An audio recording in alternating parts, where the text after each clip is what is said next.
안녕하세요. 오늘은 독서치료 두 번째 시간이죠. 제가 박기범님의 책 문제아라는 책을 갖고 나왔습니다. 이렇게 책 제목만 봐서는 청소년기에 있는 부적응 학생들이 학교에서 문제 일으키는 그런 글을 쓴 소설책처럼 보이지만 이 책에는 박기범님의 중단편 여러 편이 실려져 있어요. 그 중에서 문제아는 18쪽의 아주 짧은 글입니다. 제가 이 글을 주목하게 된 것은 맨 첫 번째 문장에서 아주 제가 제 시선을 끌었어요. 이 글의 주인공이 하창수라는 속칭 학교에서 낙인 찍힌 문제아인데 얘가 1인칭 소설로 1인칭 글로 되어 있거든요. 나는 문제아다. 선생님이 문제아라니까 나는 문제아다. 다소 자조적이고 시니컬하고 그러니까 나는 인정할 수 없지만 선생님들이 그러니까 그렇게 마음대로 해라. 이런 걸로 좀 들리는 그런 문장이었어요.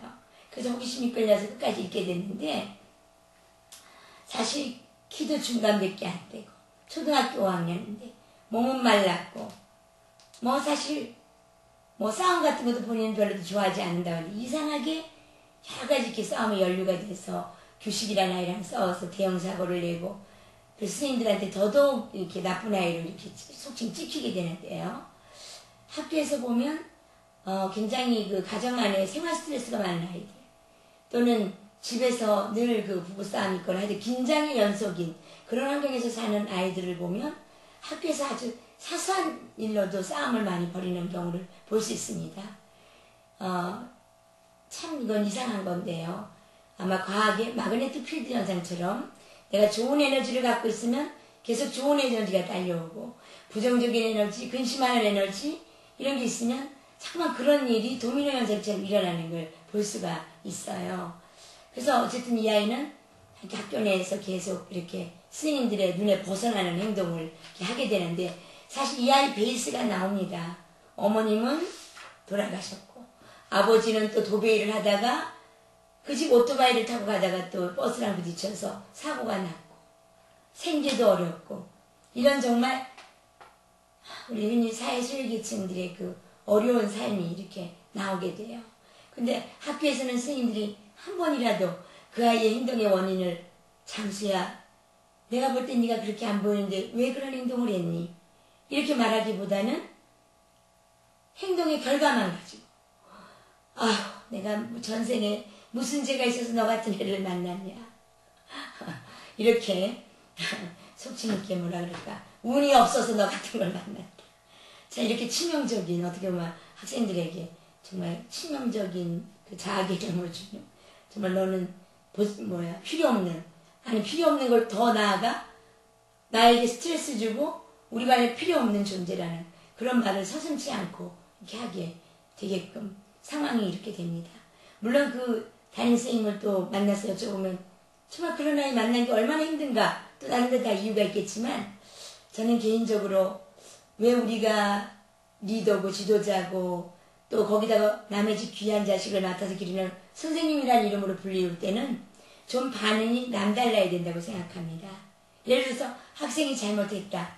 그거 넌 나쁜 놈이다. 그러니까 우리가 무슨 판검사나 우리가 이런 부정적인 라벨링을 달라고 그런 직책을 받은 건 아니라고 생각하거든요. 그 학생이 그런 행동을 왜 하게 됐는지. 그래서 그 행동이 사회적으로 나쁜 영향을 준다면 안 하게끔 도와줄 수 있는 위치에 있어야 되는데, 너무 업무도 많고, 또 그런 아이들이 일단 보면 너무 화가 나니까 자기도 모르게 내가 무슨 죄가 많아서 너 같은 아이를 내가 우리 반 학생으로 만났니? 이런 신세한산 비슷한 비난을 하게끔 이렇게 되는데요. 그래서 제가 참 안타까웠습니다.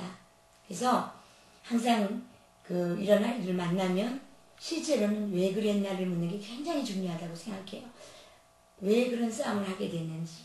또 이왕이면 물을 때 내가 너를 처음 봤을 때 그런 아이로 보이지 않았는데 이 상황에 대해서 설명해 줄 수 있겠니? 하고 일단은 들어줄 수 있어야 됩니다. 그리고 듣다가 보면 이 아이의 이렇게 비합리적 신념이나 참 잘못 행동한 것이 있을 때라도 비난하지 말고 충분히 다 들은 다음에 그 비합리적 신념을 좀 논박하는 게 좋은데 그 논박도 설교나 비난이나 이런 걸 해서는 아무 소용이 없어요. 그래서 실제로 이제 이런 책을 읽고 제가 이제 이런 걸 좀 만드는데요. 이거는 뭐 각자 이 책을 읽고 선생님들이 그 내담자나 학생들에게 듣고 싶은 대로 만들 수 있는 겁니다. 자유롭게. 꼭 형식이 정해진 건 아닌데 될 수 있으면 그 아이가 잘못 생각하고 있는 비합리적 신념을 저 소크라테스 삼가법이라고 그러죠. 계속적으로 질문해서 그 사람을 하여금 아하 내가 잘못 생각하고 있었구나. 나는 화가 나니까 책상을 들고 아니 의자를 들고 뭐 그 학생을 내려쳐야 된다. 꼭 그것만이 문제 해결 방법이 아니구나. 이게 인사이트, 통찰하게 주는 게 굉장히 중요하거든요. 그래서 제가 만들어 놓은 것은 이런 걸 만들었어요. 1번, 나는 문제하다. 선생님이 문제하라고 하니까 나는 문제하다. 라는 말의 뜻을 자세하게 한번 설명해봐라. 하면 이 아이도 동병상련이 있죠. 이런 아이랑 비슷한 경험을 하니까. 그래서 자기 얘기를 하게 돼요. 억울한 얘기, 또 창수랑 동일시가 되어서 창수의 억울한 마음을 풀어놓게 됩니다. 자연스럽게. 그냥 말해봐라. 그러면 참 내가 뭘 생각하고 있는지 요약이 안 되다가도 이런 질문지를 받게 되면 어떻게 보면 정형화되어 있는 이런 질문지를 받게 되면 아이들이 훨씬 대답하기가 수월하죠. 막연하게 이 책을 읽고 뭘 느꼈니? 이런 것보다는 좀 더 구체적이죠. 2번, 창수가 규석이를 의자로 내리신 이유가 뭡니까? 이걸 묻는 이유가 있어요. 얘를 정당화한다는 게 아니죠. 원래 문제의 원인이 무엇이었는가를 다시 한번 냉철하게 객관적으로 볼 수 있게 하도록 질문입니다. 그 다음에 세 번째, 이제 이 아이가 이제 6학년에 올라가서 이제 또 남자 선생님을 만나는 게 나오는데 6학년 때 담임 선생님은 창수에게 뭐라고 말씀하셨습니까? 그때 왜 창수는 웃었나요? 네. 그러니까, 이제 내가 너, 그때 6학년 선생님이 그랬죠. 내가 너를 다, 5학년 때 행적을 내가 다 알고 있다. 근데 그때는 여선생님이었으니까 네가 그랬지. 나한테는 어림도 없다. 하고 미리 5학년 때 선생님이 부정적인 나베를 단 그 잔치로 또 6학년 때 선생님도 전혀 이 아이 사정을 들어보지 않고 또 인수인계 받은 것처럼 무슨 죄인 1호, 2호를 이렇게 받은 것처럼 얘기하니까 이 아이가 실수를 터뜨린 겁니다. 이런 의심이겠죠. 너도 똑같은 선생님밖에 안 되는구나 하는 그런 자조적인 웃음이 되는 것 같아요. 하여튼 그래서 될 수 있으면 자기가 이런 경험을 했던 것을 하창수의 경험과 비슷하게 느끼면서 카타르시스를 느끼라고 질문한 겁니다. 그 다음에 뭐 주인공 하창수를 한번 네가 객관적으로 소개해봐라. 이런 것도 좋고요. 또 내가 창수였다는 규석이에게 맞았을 때 선생님이나 친구들이 어떻게 해주길 원하냐. 그러니까 막 얘도 억울하게 먼저 맞았잖아요. 사실 나중에 너무 과잉방어를 해서 그 철제가 삐죽삐죽 나온 의자를 내리쳤기 때문에 이게 이슈가 된 거지. 사실 먼저 발단은 규석이에 있거든요. 그래서 이게 좀 자기가 객관화돼서 선생님이나 어른이 됐을 때 어떻게 해주기를 원하는지 이렇게 쓰게 하고요. 그 다음 창수 같은 아이가 같은 반 아이였다면 어떻게 되었을지 한번 상상해서 써봐라. 이런 것도 입장 바꿔 써보기 참 중요한 거죠. 그리고 이제 마지막에 뭐 이런 것도 넣을 수 있죠. 창수가 문제가 되기까지 과정을 충분히 생각한 다음에 창수에게 편지를 한번 써봐라. 네. 그래서 뭐 나도 너 같은 것도 경험했다 할 수도 있고 격려의 말이 될 수도 있고 또는 빨리 쳐들으라는 말이 될 수도 있고 여러 가지가 될 수 있는데 어쨌든 이런 편지를 써보게 함으로써 하창수와 자기를 동일시하고 또 비슷한 경험을 공유한 카타르시스를 느끼면서 이렇게 한 단계 성장해가는 그러니까 그런 계기를 만들 수 있을 것 같습니다. 이거는 꼭 뭐 정해진 건 아니고 얼마든지 바꿀 수 있어요. 네. 그래서 우리가 보면 그 아들러 심리학자들이 한 치료기법 중에 상담에서 마치 뭐뭐처럼 있어요. 그러니까 실제는 지금 현재 뭐 우등생이나 모험생이 아니어도 그렇게 행동하게 가르치기 뭐 그런 것이 있습니다.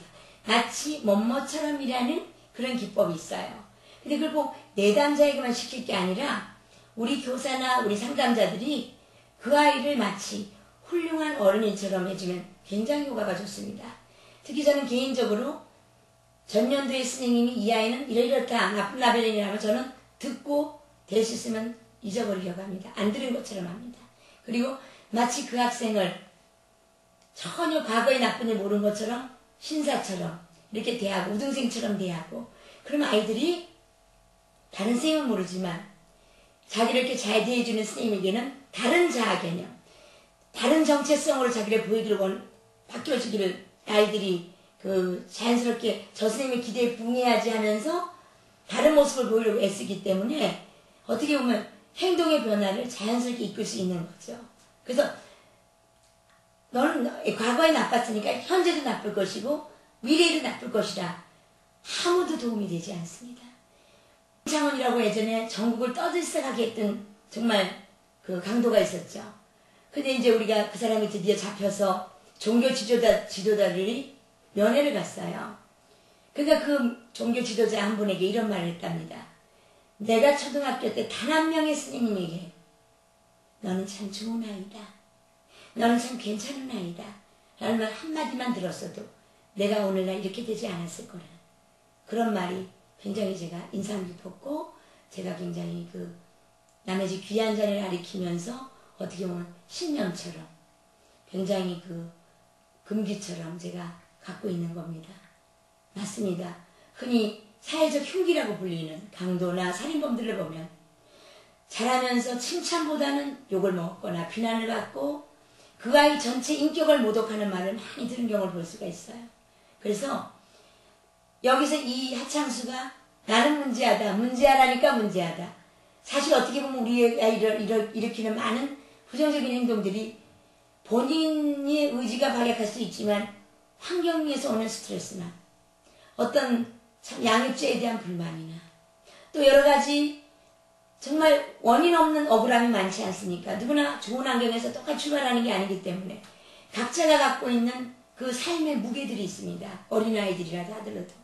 그래서 우리가 그 아이 처지를 공감해주고 이해해주고 이랬을 때 아이가 내가 이런 어려운 여건이지만 힘을 한 번 더 내야지 하는 것이지 비난한다고 되는 게 아니라고 생각합니다.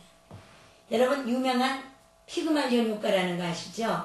물론 신화이긴 한데요. 피그말리온이라는 조각가가 자기가 만든 조각상이 너무 예뻐서 매일 아름답다, 사랑스럽다 그 조각상에게 너무 정성을 바치니까 우리 아프로디테라는 우리 비너스라고 하죠. 미의 여신이 숨을 불어넣어서 진짜 여인으로 바꿔서 둘이 사랑할 수 있도록 이렇게 도와줬다는 거기에서 유래한 효과죠. 그래서 하버드 대학교의 로젠탈 박사가 그 학생들을 대상으로 두 그룹으로 나눠서 지도교사에게 이 그룹은 아주 엉망이다. 이 그룹은 아주 지능이 높은 집단이다. 이렇게 나눠서 사실은 지능지수가 비슷한 그룹인데 그런 말을 먼저 줘서 실험을 하게 한 유명한 그런 연구가 있죠. 그때도 긍정적 애원을 한 그런 집단이 훨씬 성적이 좋게 나왔다는 그런 결과가 있어서 피그말리온 효과를 따서 우리가 노젠탈 효과, 피그말리온 효과라는 그 유명한 연구도 있는데요. 우리가 그런 학생이 우리 반에 있다. 또는 집에서도 정말 말썽꾸러기다. 다른 형제들과 달리 왜 이렇게 부모 속을 썩이냐. 그런 아이들에게 그 행동에 곧바로 그 행동이 나타났을 때 바로 부정적인 말 하기보다는 좋은 행동에 집중해 주시고 또 그런 행동을 했더라도 같은 말이라도 그냥 그것이 사소한 것처럼 그러니까 그 아이 전체 인격이 아니라 그 행동에 대해서만 고쳐줄 수 있도록 얘기한다면 굉장히 아이가 이렇게 삐뚤어지는 일은 없을 거라고 생각합니다. 그래서 이 박기범 씨가 쓴 이 문제야 이거는 우리 스님들이나 또 우리 자녀들을 키우는 부모님들이 꼭 읽어보시면서 과연 우리가 부정적인 라벨을 다는 것이 얼마나 무서운 결과를 초래하고 아이를 코너로 모는지 한번 경각심을 갖게 해주는 책이라고 생각합니다. 네, 하루TV 시청자 여러분 다음 3회 방송에서 뵙겠습니다. 네, 안녕히 계십시오.